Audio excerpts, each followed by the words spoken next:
Baiklah, selamat pagi semuanya. Salam sejahtera untuk kita semua. Di sini saya akan mempresentasikan hasil dari makalah saya dari mata kuliah Data Mining.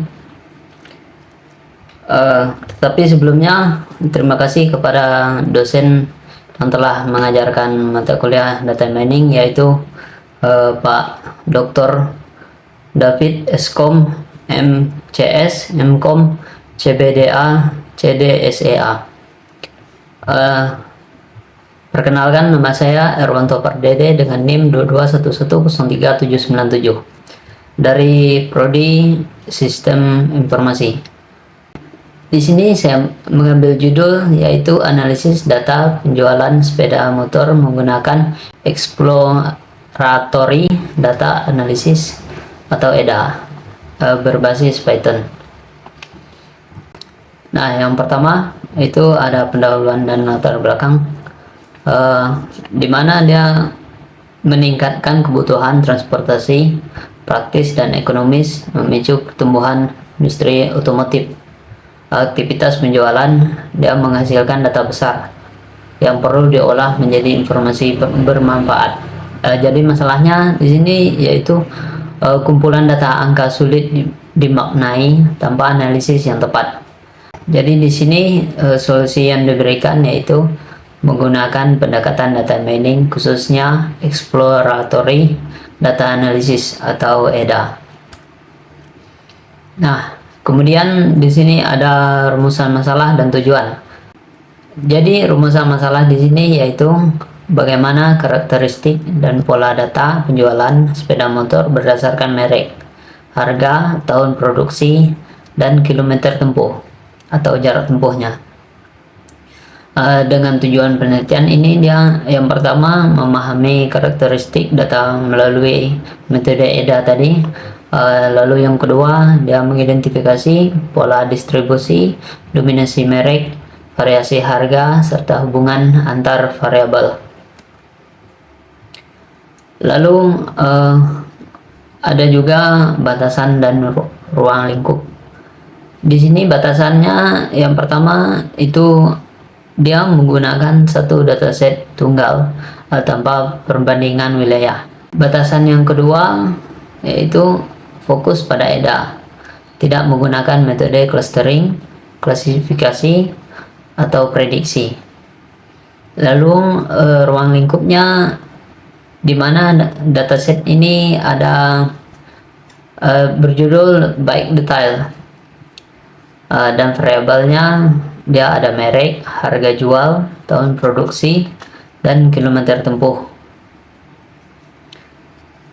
Lalu yang berikutnya ada landasan teori. Yang pertama, data mining, dia proses penggalian pengetahuan dari data besar menggunakan teknik statistik dan AI. Lalu yang kedua ada EDA tadi, dia pendekatan untuk memahami struktur data melalui statistik deskriptif dan visualisasi sebelum analisis lanjutan. Lalu yang ketiga ada analisis penjualan, di mana evaluasi data transaksi untuk memahami perilaku pasar dan preferensi konsumen. Lalu berikutnya ada metodologi penelitian. Nah, pendekatan yang saya gunakan di sini yaitu pendekatan kuantitatif dengan metode deskriptif. Dan sumber datanya yaitu data sekunder atau open dataset. Dan kemudian alat yang saya gunakan yaitu Python, Jupyter Notebook, Pandas, Matplotlib, dan Seaborn. Lalu kemudian tahapannya, dia yang pertama pemeriksaan struktur data, lalu ke tahap pembersihan, kemudian ke tahap statistik deskriptif, lanjut ke visualisasi, dan terakhir ke tahap interpretasi. Nah, yang berikutnya di sini ada hasil dari statistik deskriptif. Pertama ini dia pada tabel yang sebelah kanan ini dia menunjukkan gambar umum dataset yang dimana jumlah datanya 1061 entry, dan kemudian rata-rata harga jual dia di 59.638 atau sesuai dataset. Tahun produksi dia rentannya dari 1988 hingga 2020. Lalu jarak tempuh maksimumnya di 880.000 km. Nah, variasi harga yang lebar dia menunjukkan keberagaman spesifikasi dan kondisi kendaraan dalam dataset yang ada di tabel tersebut. Dan kemudian ada visualisasi ya, dominasi merek atau brand yang ada, atau bisa dilihat pada tabel yang di sebelah kanan, tabel jumlah sepeda motor berdasarkan brand. Kemudian di sebelah kirinya ada jumlah dari 0 sampai 250 itu. Kemudian yang di bawah ada brand dari merek-merek motornya. Jadi hasil analisis dia beberapa brand tertentu dia mendominasi pasar secara signifikan. Dominasi ini dia dipengaruhi faktor kepercayaan konsumen dan ketersediaan produk. Jadi di sini bisa dilihat jumlah terbanyak dia berada di brand Bajaj dengan Hero. Kemudian yang nomor 3 dia ada Honda. Lanjut visualisasi yang kedua, dia ada distribusi harga dan tahun. Yang sebelah kiri ada distribusi harga sepeda motor. Ya, sebagian besar motor dia berada pada rentang menengah ke bawah dengan distribusi ekor panjang ke kanan atau ke harga ekstrimnya.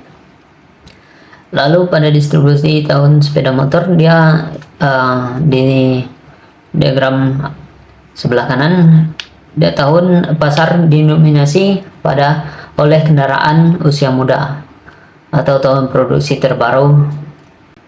Kemudian yang berikutnya ada visualisasi ketiga, yaitu dia menguji hubungan tahun dan harga. Korelasinya terdapat korelasi positif antara tahun produksi dan harga jualnya, seperti pada tabel yang sebelah kanan. Kemudian temuannya semakin baru tahun produksi dia semakin cenderung pula harganya semakin tinggi, harga jualnya semakin tinggi maksudnya. Nah, kemudian ada kesimpulan saran dari penelitian tersebut. Yang pertama, kesimpulannya ya, metode EDA ini efektif mengungkap karakteristik pasar sepeda motor. Kemudian kesimpulan yang kedua, merek tertentu mendominasi dan usia kendaraan atau tahun menjadi faktor kunci penentu harga. Kemudian sarannya, yang pertama, gunakan dataset yang lebih besar dan variabel lebih beragam atau lokasi kondisi fisiknya. Lalu saran yang kedua, kombinasikan EDA dengan metode clustering atau prediksi untuk hasil lebih mendalam. Mungkin sekian dari saya, kurang lebihnya saya mohon maaf. Terima kasih.